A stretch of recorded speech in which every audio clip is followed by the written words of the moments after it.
they closed their door, so they sent me to BHRC. But BHRC is Behavioral Health Center, and everybody's on psych meds. And listen, man, there's a lot of people on there saying, well, they need to get a job and all this stuff right here. Not everybody that's on food stamps is on food stamps because they don't want to work. I went from having $1,100 EBT every month, and that was just with 4 children, to zero. You campaigned on lowering the price of groceries. How do you justify cutting food assistance in this bill? Let me just tell you, the cut is going to give everybody much more food because prices are coming way down. Groceries are down. Eggs. You told me about eggs. You asked me a question about eggs my first week. You said eggs. I said, I just got here. Tell me about eggs. And it was going through the roof. You know that eggs now way down. Seniors, disabled people, veterans, people who serve this country or work their whole lives, they're stealing groceries just to eat. That's right, stealing. All because Trump and the government cut their food stamps with no backup plan. You can have everything. I haven't opened these at all. Well, that's not the problem. The problem is you shoplifting.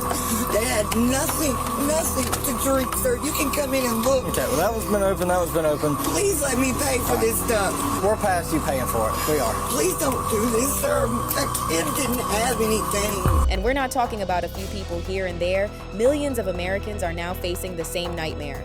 Now, you may have seen some people on social media saying that people don't need food stamps because they can just go to a food bank. But guess what? The food banks are empty. Earlier this year, the Trump administration suddenly slashed $500 million from a program that distributes U.S.-made meat, dairy, eggs, and produce to food banks and similar organizations nationwide. All right, let's back up for a second. Food stamps, officially called SNAP, are the main program keeping millions of Americans fed. We're talking over 40 million people relying on it. Seniors, veterans, disabled folks, working families who still can't make ends meet. Basically, if you're struggling to buy groceries, SNAP is the safety net that keeps you from going hungry. Who are these people that we are talking about who have an audacity to cut how we live and how we eat? Who are these people? Are they real people? Say, we're gonna cut this, we're gonna take this. Do they eat? But here's the problem. Trump's administration made some big changes. They cut SNAP funding, changed rules for who's eligible, and refused to use emergency backup money that could have kept benefits flowing during tough times. That's billions of dollars on the line, and it's not some far-off plan for next year. It's happening right now. The importance of SNAP for veterans is it's an additional source of food beyond the food that they do and can get from Second Harvest Food Bank at any one of our food pantries. According to Feeding America, a nonprofit organization of food banks, 20% of those who rely on food banks are veterans. But veterans are now at risk of losing these benefits because a recent federal legislation changed work requirements for veterans, older adults, homeless people, and some rural residents. Under the new federal rules, anyone on food stamps has to do about 20 hours a week of work or training just to keep getting benefits. And for seniors, that's almost impossible. Many of them are dealing with chronic health problems or just can't move like they used to, and disabled veterans face the same struggles. PTSD, injuries, and other service-related issues make it really hard to meet these new requirements. Plus, even if they can technically work, finding a qualifying program or job nearby isn't easy, especially in rural areas. And if they miss a few hours or mess up some paperwork, their food stamps can get cut immediately. So basically, the people who already gave the most to this country are the ones who get hit the hardest. And now some of them are being forced to steal groceries or dig through the garbage just to survive and feed their kids. I'm here trying to find something to eat because I'm homeless. I have a little one to take care of. I have to make sure she eats every day, so unfortunately it sucks to come through like this, but what else can I do? What else can I afford? So how exactly did we get here? Well, in July 2025, Trump signed the so-called One Big Beautiful Bill Act, which changed a bunch of federal programs, including SNAP, the food stamps program. That the great big beautiful bill, which is the greatest, I think one of the best things ever passed in the history with the tax cuts and regulation cuts. And one of the biggest changes Big Beautiful Bill introduced was making work requirements way stricter. Before, able-bodied adults without kids aged 18 to 49 had to work, volunteer, or train 80 hours a month, basically 20 hours a week to keep their benefits. Now they pushed that up to people all the way to age 64. That means seniors, veterans, and disabled folks who were previously exempt are now suddenly on the hook. The administration framed it as reducing dependency, and saving the budget. But in reality, it's punishing people who can't meet these requirements. But there's more. This law also shifts more money to the states. Starting in 2028, if a state's error rate is over 6%, they could be forced to cover up to 15% of SNAP costs themselves. That's money taken out of schools, hospitals, and other public services. So yeah, on paper, it's about efficiency and work. But the reality, the most vulnerable population is being left to stare. Stop thinking it's just young people that get food stamp assistance. What's wrong with y'all?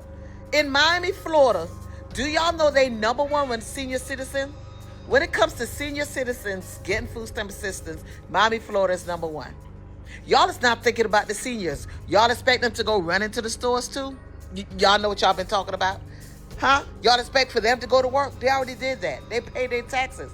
And while everyday Americans will be struggling to put food on their table this holiday season, the administration keeps talking like everything's fine. Gas prices are at record highs, groceries are more expensive than ever, and families who were already struggling are being crushed. But if you ask Trump, the situation has never been better, and the prices of groceries and gas are going way down. You campaigned on lowering the price of groceries. How do you justify cutting food assistance in this bill? Let me just tell you, the cut is going to give everybody much more food because prices are coming way down. Groceries are down. Eggs. You told me about eggs. You asked me a question about eggs. My first week, you said eggs.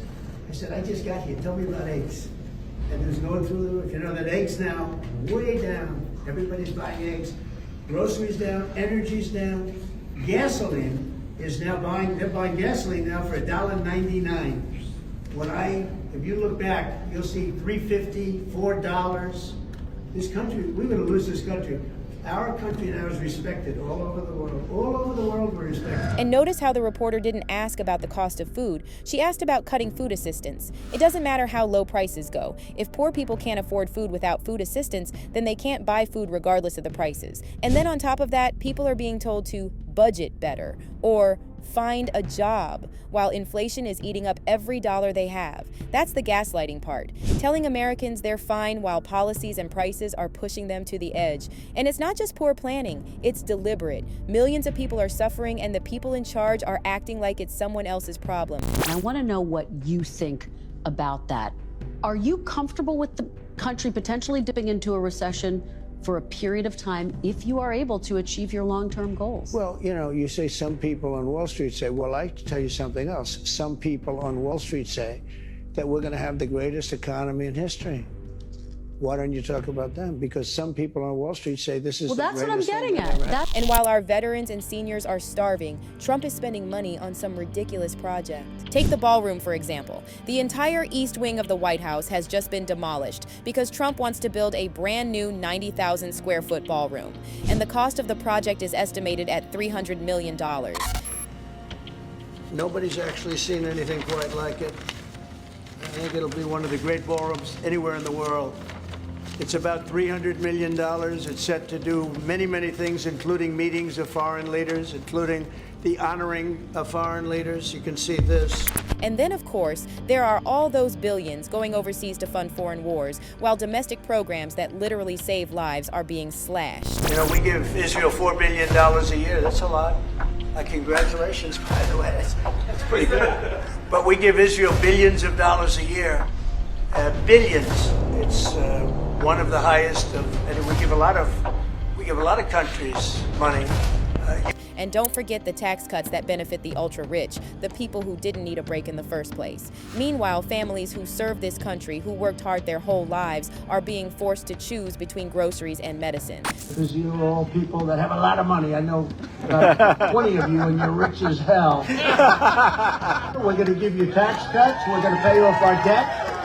So yeah, it's getting absurd and it's getting criminal. The priorities are completely backwards. You've got the government patting itself on the back for cutting food stamps, but spending trillions on wars. Meanwhile, the people who built this country are going hungry.